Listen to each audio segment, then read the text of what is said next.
Olá, sejam bem-vindos ao Frente a Frente, que começa agora. Nossa entrevista hoje é com o ambientalista Ricardo Ramalho, que nos fala sobre as perspectivas do meio ambiente com tantos problemas apresentados ultimamente. Professor, é um prazer tê-lo aqui no Frente a Frente para falar sobre uma questão que diz respeito a todos nós. Vamos começar pelo que ocorre no Rio Grande do Sul. Essa enchente, a gente pode dizer que estamos vivenciando, o Brasil inteiro, na verdade, estamos vivenciando o que se pode dizer de negacionismo ambiental, uma consequência do negacionismo ambiental. Boa tarde. E obrigada. Boa tarde, telespectadores. Mais uma vez, muita satisfação da gente estar aqui conversando sobre um tema tão candente, tão importante para o nosso cotidiano, que é a questão ambiental. Deixou de ser uma abordagem, que eu diria, de certa forma, romântica, mas nada contra o romantismo, para ser uma questão do dia a dia, né, como qualquer uma outra, né, e ainda que interligada a uma série de outros temas, de outras questões do nosso cotidiano, né? De segurança, de saúde, de alimentação. Então, isso está ocorrendo, deixou, portanto, de ser assim, uma questão para outras gerações. Porque é uma questão histórica que se coloca para o país, não é? Essas enchentes nunca aconteceram nesse nível que estamos vendo agora.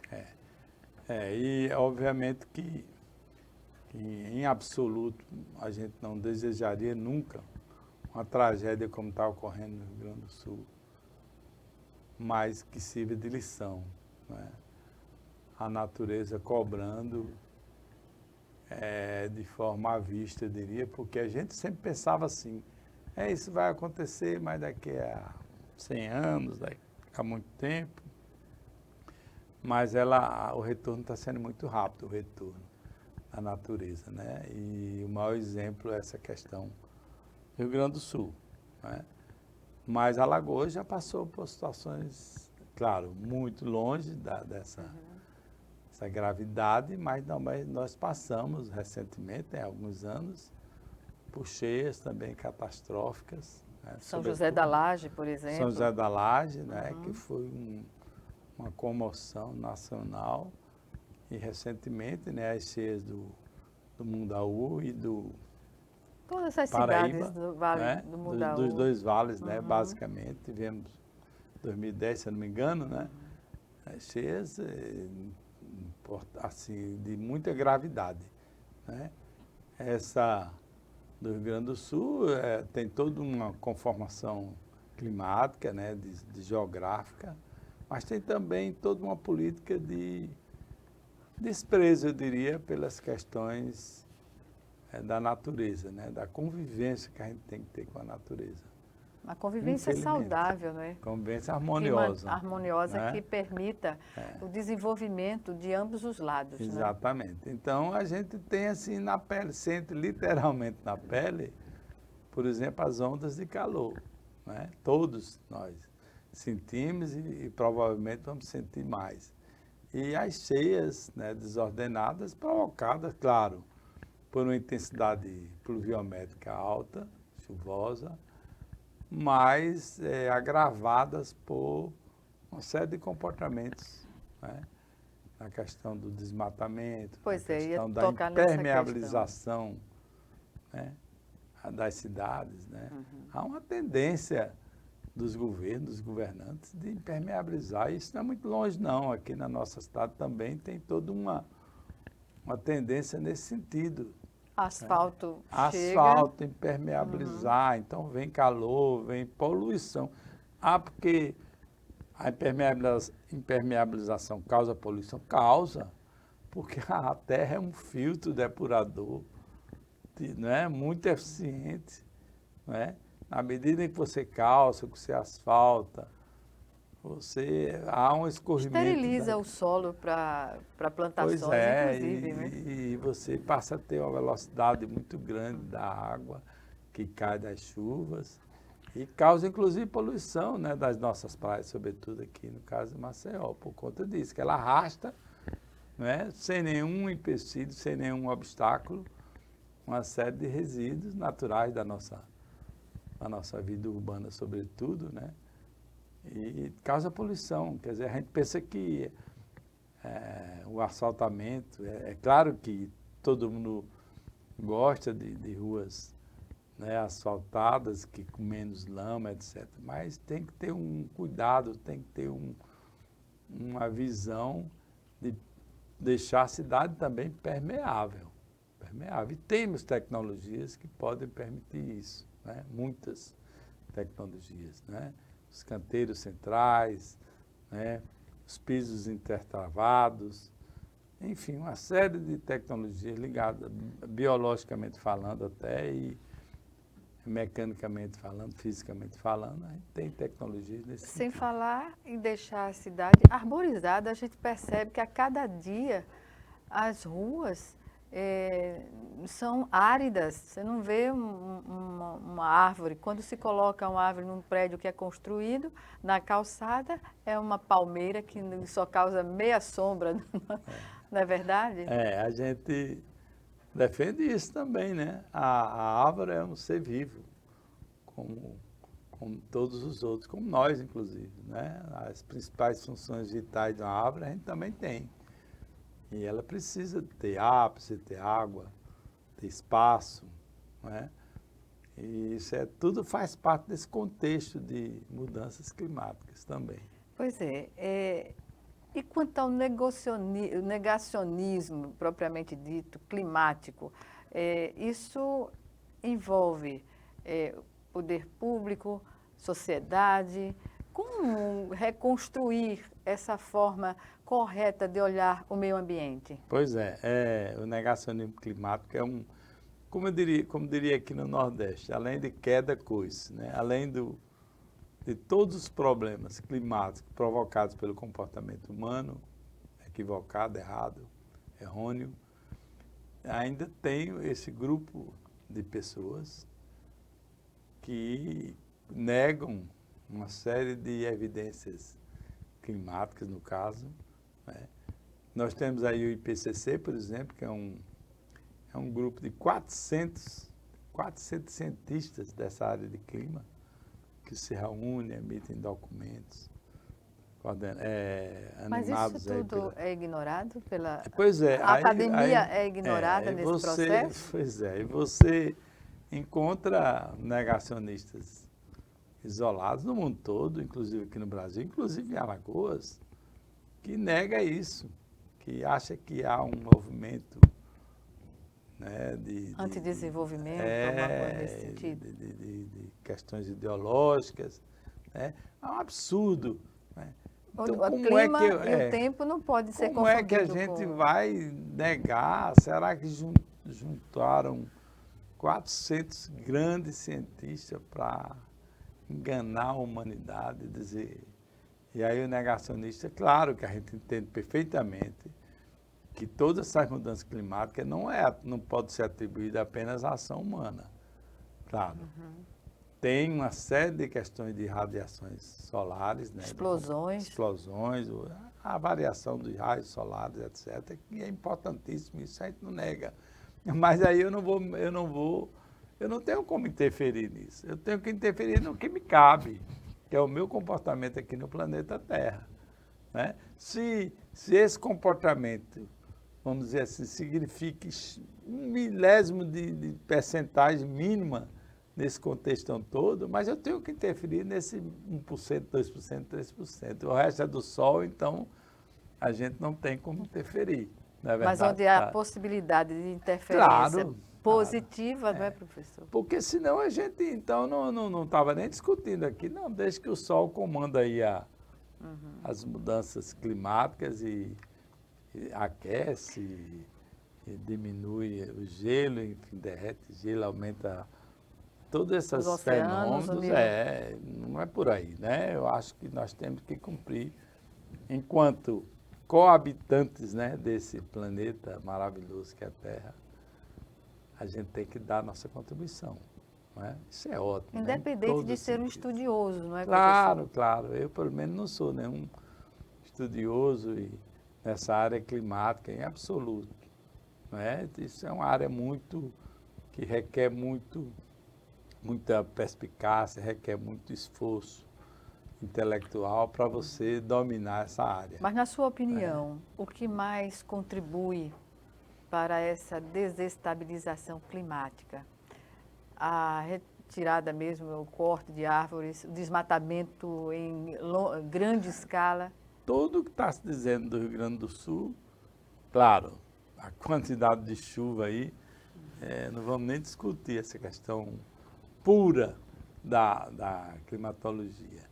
Mas vamos para a convivência mesmo do ser humano, das populações com o meio ambiente. Tudo que se diz aí, não sou eu que estou dizendo.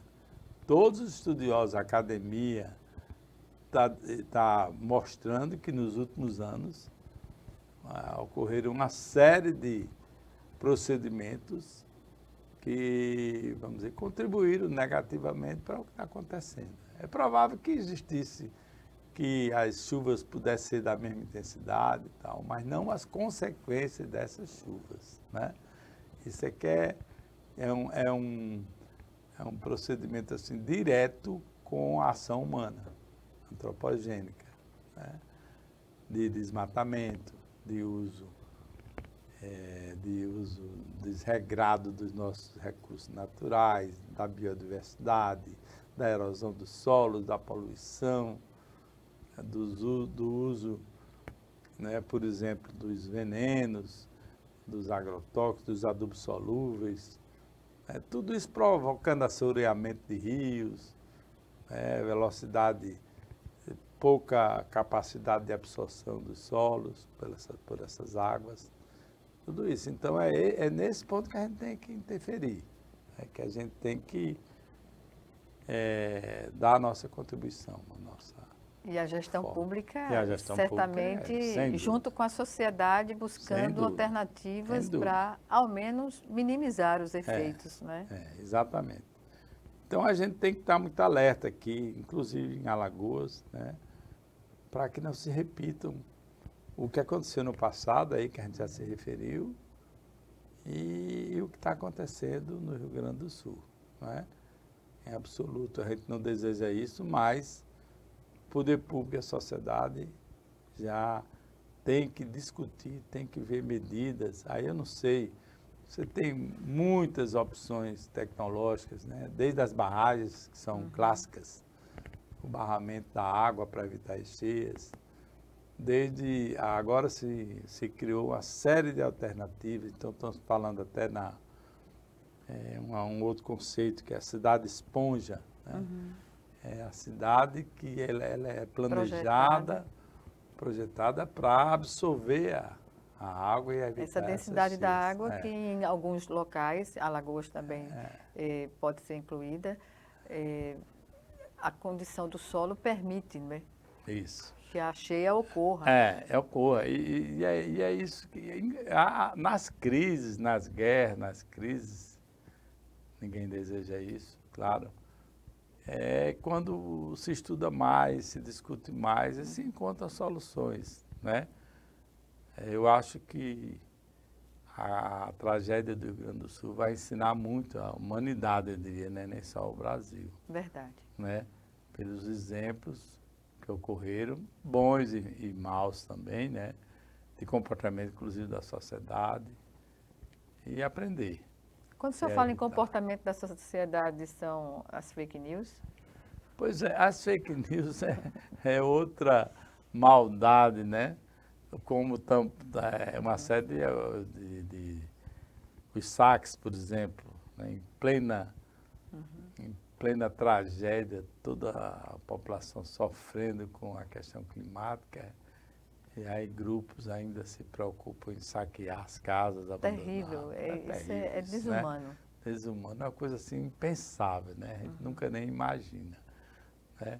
Claro que não é só no Rio Grande do Sul, é aqui também. Agora mesmo, essa semana, eu vi um acidente até fatal no sertão de Alagoas, lá perto de Delmiro Gouveia, uma moça que é uma profissional, faleceu, morreu na hora. Quer dizer, antes que a polícia rodoviária chegasse, o carro dela foi saqueado pela população. Isso é um horror. A moça lá Anti-humano. morta, em vez das pessoas se preocuparem em Socorrer, ou pelo menos... não sabendo que a pessoa já tinha falecido. Pois é, saiu aí na mídia, o carro dela foi saqueado. Era uma psicóloga, se eu não me engano. E assim, né? Essas decepções que a gente tem.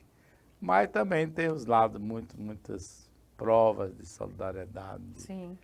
de mobilização popular. Exatamente. Que passa por cima até da ação governamental propriamente dita. Exatamente. Professor, nós vamos chamar agora o nosso primeiro intervalo e o Frente a Frente volta em 1 minuto. Até já.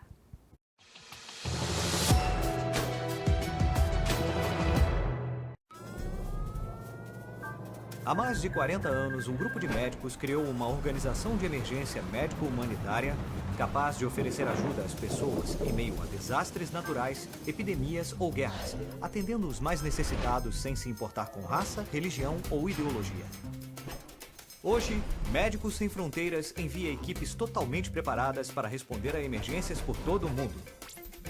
Nossos profissionais são financiados por pessoas como você e eu. Conheça-nos, participe, apoie, porque juntos chegamos mais longe.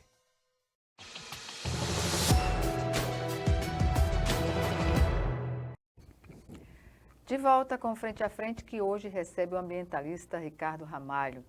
Professor Ricardo Ramalho, falemos sobre a reunião que o senhor e um grupo de ambientalistas tiveram com o vice-governador e governador em exercício, Ronaldo Lessa, para tratar justamente do uso indiscriminado de agrotóxicos com pulverização aérea por meio de drones.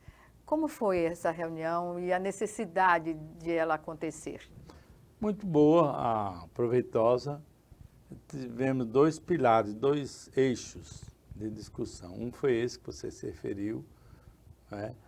A pulverização aérea de agrotóxicos em Alagoas é um caso grave, gravíssimo, e também a regulamentação de uma lei que a Assembleia aprovou desde 2018, final de 2018, que é a lei que estabelece a política estadual de produção orgânica e agroecologia, que a gente coloca como PEAPO, que é uma sigla já para a gente trabalhar. Essa lei foi aprovada por unanimidade pela Assembleia, de autoria do deputado Inácio de Loyola. Foi sancionada pelo então governador Renan Filho e precisa ser regulamentada e ter toda uma consequência prática, né? Porque a lei, sobretudo uma lei ampla como essa, né, que trata da questão da política de produção, ela tem que ser regulamentada. Senão vira letra morta, né? Letra morta, então você tem que buscar programas, ações que apliquem aquela lei dentro daquela regulamentação. Então esse foi um dos temas. E o outro foi exatamente essa questão da pulverização aérea de agrotóxicos em Alagoas, que se agrava. A gente recebe denúncias da aplicação indesejada desses venenos, contaminando as nossas águas. E, inclusive, tem uma ligação forte com a questão climática, né? Pode nem parecer, mas o que é que tem a ver agrotóxico com a questão climática? Um dos efeitos das mudanças climáticas, aqui no caso para Alagoas, para o Brasil, tem sido a questão da desertificação, ou seja, menos esteriliza chuva, o solo, mais, né? E aí, o que é que tem a ver a desertificação com a agrotóxico? Acontece que uma das categorias de agrotóxicos que mais usa atualmente, se não me engano, 25% desses agrotóxicos são da categoria herbicidas, ou seja, eles matam mato, ervas, daí o nome é herbicida, né? Foi uma forma que a agricultura moderna, vamos estar entre aspas, encontrou para combater o mato das lavouras. Só que, como se diz, as tecnologias, elas são facas de dois gumes, às vezes é para o bem e para o mal, né? E essas pulverizações aéreas, por falta de controle, por falta de cuidados dentro daquelas normas que são instituídas, ela tem provocado muitos problemas, né? Por conta da ação dos ventos, da própria água, que é um veículo. Causa problemas a plantação. A plantação e também, as matas. E também as matas e as comunidades, né? As comunidades, Para vocês terem uma ideia, a regulamentação diz que ele não pode ser pulverizado na distância no mínimo de 20 metros. Se a pessoa quer 20 metros, 20 metros é muita coisa. É nada, né? 20 metros é nada, né? Uhum. Daqui para essa porta aqui. Uhum. E aí vem a ação dos ventos, das águas, né? Que as consequências mais imediatas motivadas pela contaminação às pessoas. Eu costumo fazer uma analogia do herbicida e o machado. Saber, às vezes é ruim a gente dizer o que é pior, né? O machado ou a motosserra, que são os vilões, assim, o exemplo a antítese da mata e do desmatamento, né? O herbicida é tão mal, os seus efeitos são tão danosos quanto a motosserra. Pior, porque ele mata e a planta fica morta lá. A motosserra ainda tem a chance dela brotar, rebrotar. Verdade. Né? Uhum. Então, é essa a nossa luta, né? E o risco que tem para a saúde humana, né? Veneno é veneno, né? E para a água, a nossa grande preocupação sobre isso é a questão da contaminação da água. Tem uma legislação do CISÁGUA, por exemplo, em função da renda da população alagoana. Vamos falar sobre a Alagoas. Nós bebemos que água? Bebemos água de torneira, não é verdade? Qual é o percentual que toma água, por exemplo, engarrafada? Que circula num plástico ao sol. Não, e que teria um nível de confiança, de segurança quanto a essa questão de contaminação maior do que a água de torneira. Percentual mínimo, quer dizer, qualquer contaminação que ocorra nas fontes da água, vamos chamar de produção da água, né, tem um efeito direto na saúde humana, né? Da carcinogenia, ou seja, a propensão ao desenvolvimento de câncer, as questões mutagênicas, né, teratogênicas, enfim, tem uma série de questões que podem trazer por conta desses resíduos, né? Então, o que é preciso? Monitorar. E nós não fazemos monitoramento aqui em Alagoas. Aliás, no Brasil, quase salvados estados. O Brasil é um país que mais usa agrotóxicos no mundo, mais do que Estados Unidos e China, né? Exato. Juntos. Nós temos 5... Bem, se for falar sobre agrotóxicos aqui, só para você ter uma ideia, a gente tem 5.500 produtos registrados. Né? 5.500, mais ou menos. Né? Mas até quando, digamos assim, o pedido de validação de registros teve um aumento? Porque é um número muito expressivo, não é? Teve no último governo, né? Houve abrir as porteiras mesmo, né? A boiada passou nessa questão dos agrotóxicos. Mas essa preocupação, mas a nossa preocupação é mais específica, não é contra os agrotóxicos. É importante destacar a forma como se utiliza, né? E a forma que a gente mais tem nos preocupado é a aérea. E aí tem uma outra questão dos últimos anos, que é o uso dos drones. Os drones na pulverização de venenos. Antes você tinha basicamente os aviões agrícolas que faziam essa pulverização. Qual a diferença, professor? A diferença é a ausência do Estado, do poder público no controle do quantitativo pulverizações. a ser utilizado. Veja só, vamos admitir que aqui tivéssemos, sei lá, 10 aviões que faziam essas pulverizações, não é? Tem toda uma regulamentação. O poder público é entendido aí como municipal, estadual e federal. É tripartite essa responsabilidade. É da conta de todo mundo, né? Já não tem grandes falhas nessa fiscalização. Você imagine dezenas, centenas, né? Pode até chegar a centenas de aviõezinhos, que são os drones, pulverizando, né, as lavouras aí com os agrotóxicos, de modo geral, inclusive os herbicidas. O poder público teria essa capacidade de fiscalizar? Certamente Acredito que não. E algumas características do nosso estado que são diferentes dos outros estados. Em que, professor? Por exemplo, o próprio nome, Alagoas, né? O estado das águas. Então, a gente... a nossa riqueza hídrica é impressionante. Mesmo no semiárido, né? Mesmo no semiárido, você tem praticamente o nosso semiárido é uma ilha, né? De um lado, o Rio São Francisco, e agora com o canal do Sertão, não é isso? Exatamente. Então, a gente tem água, né? Fora os outros mananciais, o próprio Rio São Francisco que cruza o estado todo, Rio Paraíba, Mundaú. É um estado que é notoriamente rico em água. E a água é um dos elementos que podem se contaminar e que exige disseminar. maior atenção. É. Né? Esse é um. Outro, Gorete, tem a questão da densidade, da demografia de Alagoas. Que se utiliza dessa água. A demografia. Nós somos o quarto estado mais densamente povoado do país. Não é em número, claro. Estou só colocando, ressaltando isso. Que todo o território é ocupado. Né?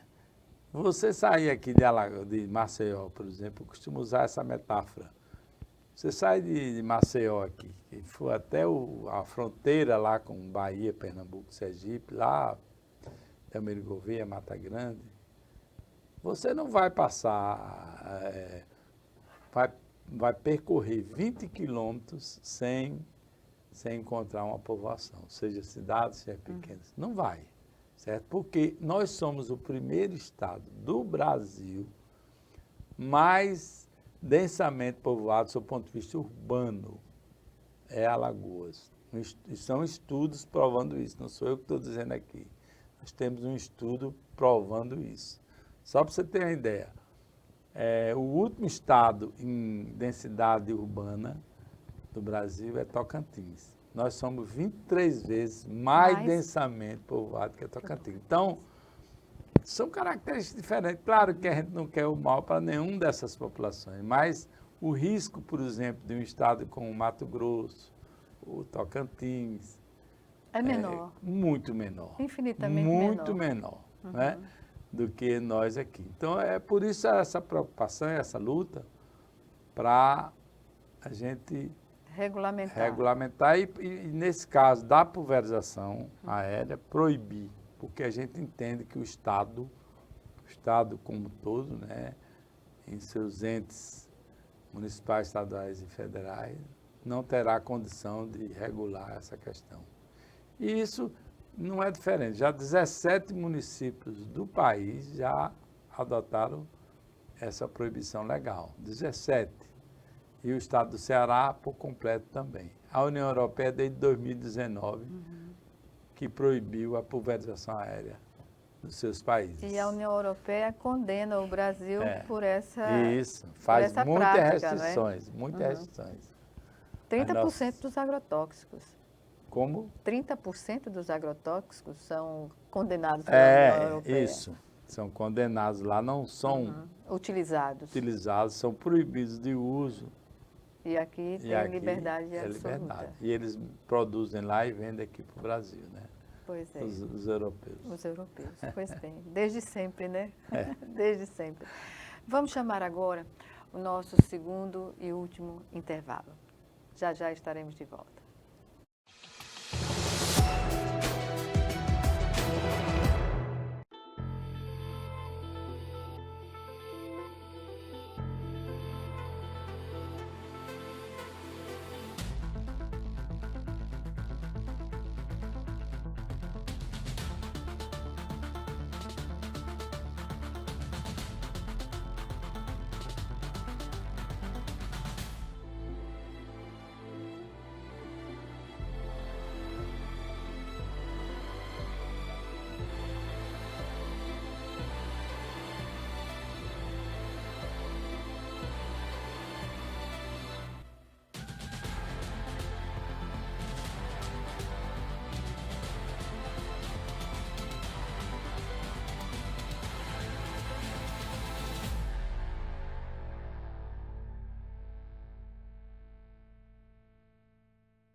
De volta com Frente a Frente, que hoje recebe o ambientalista Ricardo Ramalho.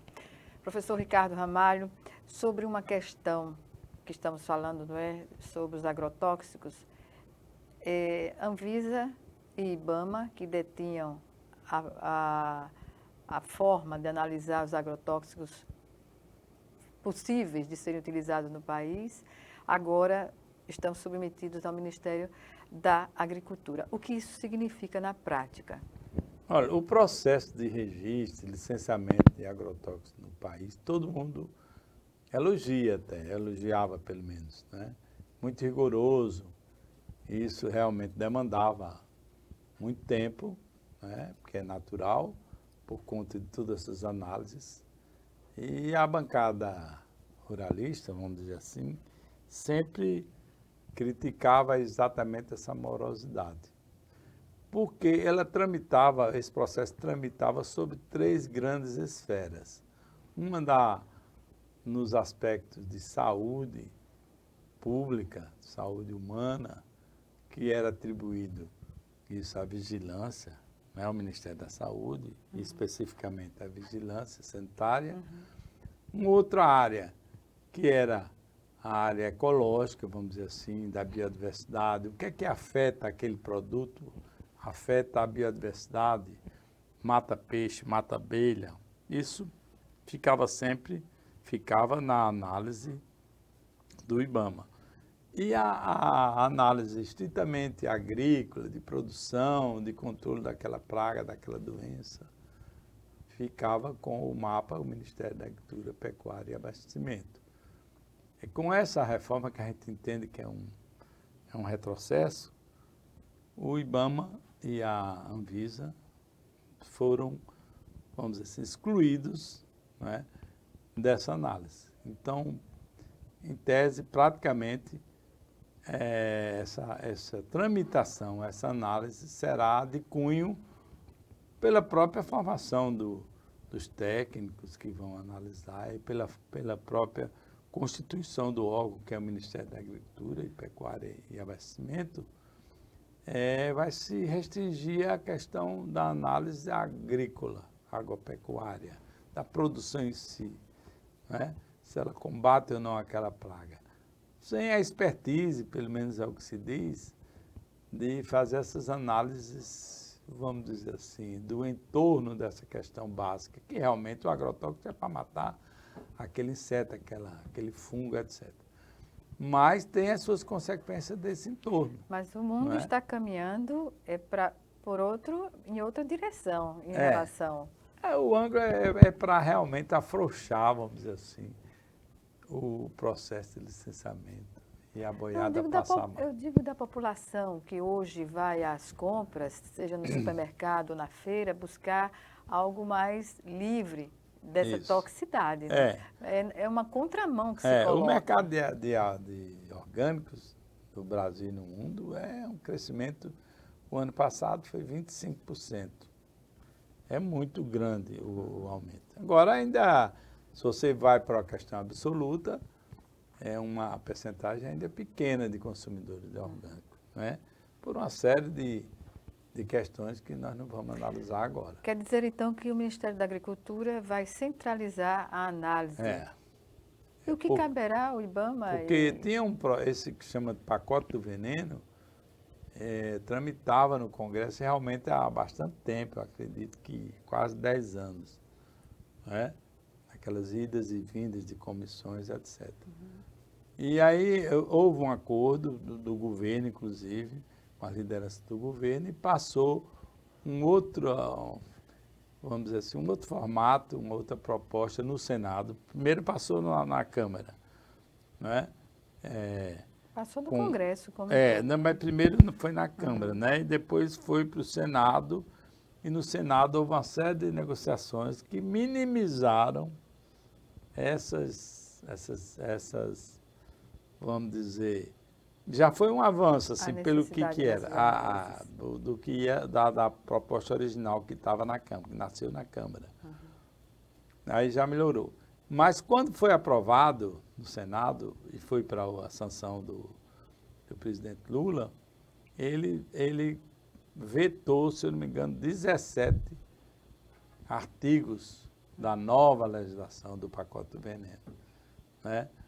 E então, e agora, recentemente, voltou, né? Volta para o Congresso, e o Congresso derrubou boa parte desses vetos. E o principal deles é essa história que a gente estava comentando, da atuação do IBAMA e da Anvisa nessas questões. É uma questão definitiva ou pode ser levada à instância tribunais superiores? Foi levado, né, os movimentos sociais organizados. Nós temos, por exemplo, a campanha nacional contra o uso de agrotóxicos, que demanda já 15 anos, é muito bem estruturada, a gente participa também.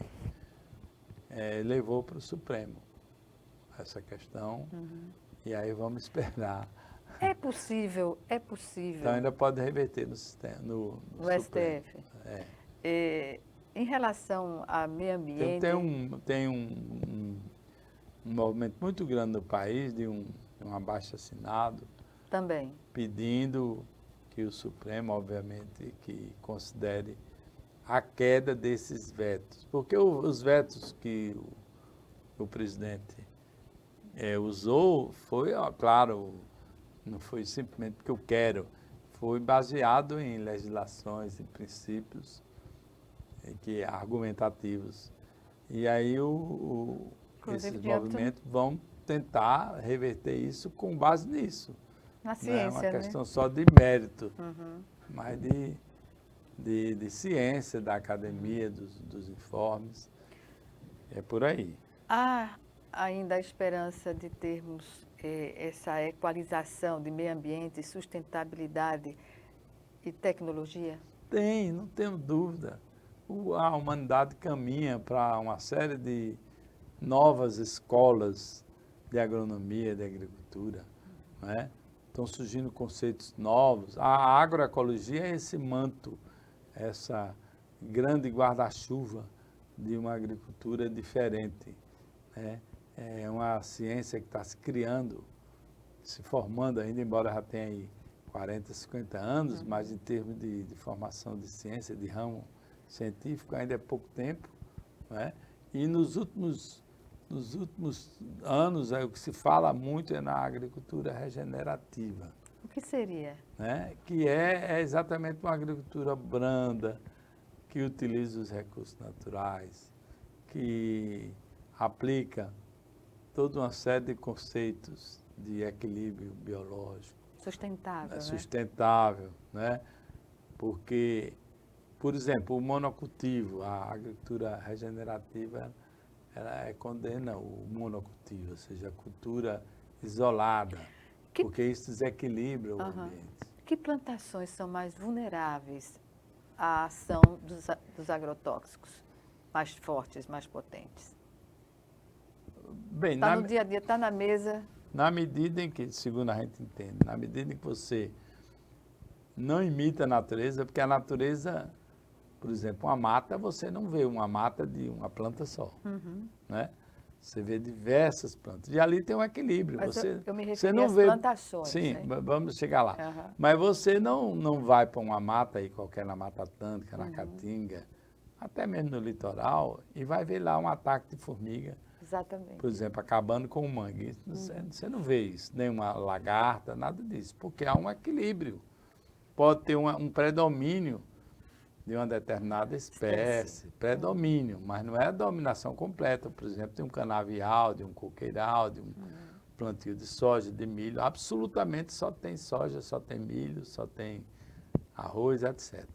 Então, um dos princípios é esse, é da biodiversidade, né? E você vai colher o seu milho, o seu feijão, mas mesclada de uma série de outras espécies para se ter, então, o equilíbrio biológico, entendeu? E, além disso, a gente entende que, isso é um consenso quase, que muitas dessas tecnologias, desses insumos, inclusive os agrotóxicos e até os adubos solúveis, né, que são fabricados, entre aspas, né, e que o Brasil importa 80%, né? Dos adubos principais, a gente importa 80%, potássio, fósforo, nitrogênio, entendeu? Bem, entendi. Então é isso, é uma substituição, e a gente trabalha, Gorete, deixa claro que não é nada radical. A partir de hoje não se usa mais nenhum agrotóxico, não se usa mais nenhum adubo solúvel, não é isso. É um processo de transição. Certo? Você fazer começo, uma transição. Meio e fim. Isso demanda tempo, Mesmo um produtor convencional que queira dizer assim, eu vou, a partir de hoje, partir para uma produção orgânica. A lei diz, a legislação, as normas dizem que ele tem que passar no mínimo 2 anos para se converter, chama de conversão, para isso aí. No mínimo. Estamos nos 2 minutos finais da nossa entrevista e eu lhe pergunto 2 questões. A primeira é sobre a desconstrução das mídias sociais que são transformadas em fake news sobre essa questão. É terrível. É criminoso, né? Criminoso, terrível, asqueroso, tudo de adjetivo que a gente possa ter, né? As mídias sociais, coisa maravilhosa, né, que a gente acessou, melhorou a comunicação, nossos familiares, nossos amigos, né, a diversão, as artes. Aí se pega uma tecnologia tão interessante que eu em absoluto não condeno, né, para fazer o mal, né, espalhar mentiras, difamar. Que o bem se sobreponha. Pois é, e para não falar de outras questões, mas vamos do clima mesmo, né? O clima, a climatologia, as questões climáticas, é pouco conhecida pela população, pela sociedade, pouquíssimo. Mas quando se trata de Pouquíssimo, desvincular na verdade, a realidade... você sempre atribui a uma chuva que foi alguém que mandou, foi um ser supernatural que mandou o calor e tal. Então, era uma oportunidade a ciência se estabelecer de uma forma popular. Exatamente, né? Sem necessário também se população. chocar com a religião, nem absoluto, mas a gente entender os fenômenos climáticos, né? Entender o regime climático, as chuvas, a intensidade, e referenciar isso ao nosso dia a dia. Aí o fake news vem, né? Os negacionistas vêm, para desmanchar esse trabalho tão bom. Desconstruir. Professor, a última pergunta. Qual o maior desafio na defesa do meio ambiente no Brasil e, sobretudo, na nossa região Nordeste?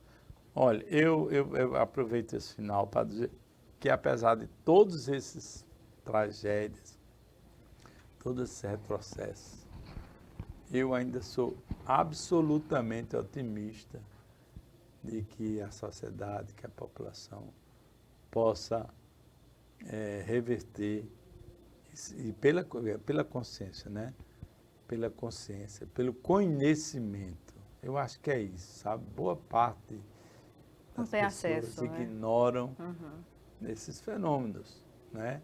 Essas perguntas que você me fez aqui. A gente fica muito satisfeito de tentar colocar as questões técnicas, acadêmicas. Os desafios são enormes, né? Primeiro, eu diria que o principal de Alagoas é a desigualdade social. E a desigualdade social leva a uma série de comportamentos. Por exemplo, a pesca predatória, a caça predatória, o desmatamento. Tudo isso, claro, não é pelo fato de você ser pobre, ser desigual, não, a falta que do você conhecimento. vai, mas não é, né, você se impõe isso, não é? Então, por aí, né? Mas é um longo desafio, embora eu repita aqui que a gente deve pensar sempre no melhor e que a gente pode mudar isso. Tem muitos exemplos bons ainda, em todas as áreas, né? Pois inclusive que servem de estímulo também. e que servem de estímulo para essa luta, não é, professor? Exatamente. Pois bem, estamos lamentavelmente no final da nossa entrevista, do nosso bate-papo, melhor dizendo. Eu quero agradecer mais uma vez a sua participação aqui no Frente a Frente, o seu conhecimento, expondo essas questões de interesse coletivo. Obrigada e até uma próxima oportunidade. Até a próxima oportunidade. Um abraço fraterno aí em todos que estão nos ouvindo e vendo. Obrigada. Obrigada a você também que nos assistiu e até o nosso próximo encontro, aqui, Frente a Frente, também com você.